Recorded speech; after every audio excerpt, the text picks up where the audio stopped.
দেখা 10 বছর বাদ হলে আমাদের নেত্রীকে আবার আনবে জানেন এটা।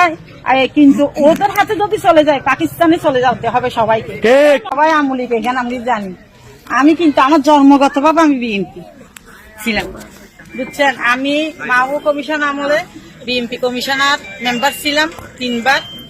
এখন দেশে আসছি গপ্তর করে।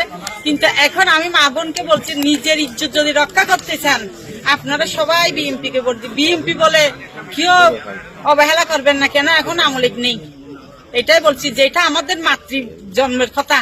মা বোনরা বলছে যে আমলিককে ভোট দিও, বিএনপি কে দিও না। কিন্তু এখন বর্তমান আমরা আছি এখন বিএনপির হাতে, আমাদের আমলিক নাই। তোমরা সবাই নিজের ইজ্জত যদি বাঁচাতে চাও, নিজের একটা মেয়ে যদি বড় হয় মা বাবার বয় থাকে, কিন্তু এখন বয় নেই আর। এখানে সবাই, এখানে আমাদের মা বাবা এরা সবাই, এদেরকে চিনেন। যদি দূরের মানুষ হতো তাহলে বয় ছিল, এরা দূরের মানুষ নেই, এখানে আমাদের দেশের মানুষ। কোনো যদি হতে হয় কিছু হয় আপনাদের ওদেরকে ডাকতে পারবেন। আমরা এখানের মানুষ সবাই, এখানে সবাই একজোট হয়ে 12 তারিখ ভোট দিবেন।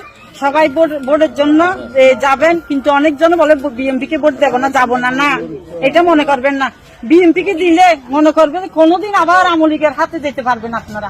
বিএনপি কে চান কিন্তু অন্য দল দেখবেন, কিন্তু নিজের হাতে নিজের কপালে হাত মারবেন। এখানে বিএনপি ছাড়া আর কোনো উপায় আমাদের নাই। এখানে হিন্দু বা মুসলিম হোক সবাই বিএনপি কে চান। আমি বলছি আমাদের এই এলাকার সবাই আপনারা বিপদের সময় না পেলে এদেরকে পাবেন। এরা এখানে কাছের লোক, এরা দূরের নাই।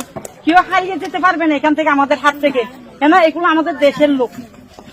তাই আমি বলছি মা বোনকে, এখানে মহিলা হইয়ে বা পুরুষ হইয়ে ওই বিএনপি কে দেবো না এই কথা আর বলিয়েন না। কেন আমরা এখন একটাই দল, বাংলাদেশে একটাই দল আছে, ওইটাই কোনো দল না, এটা নিজেরাই দল করছে। যে এটাকে কেউ সমর্থন দেবে না ওই দলকে। আমরাই এখন হচ্ছি যে কি সবাই বলো বিএনপি কে চাই, ভোট চাই, ধানের শীষে ভোট দেবে, এটাই আমরা চাই। আমাদের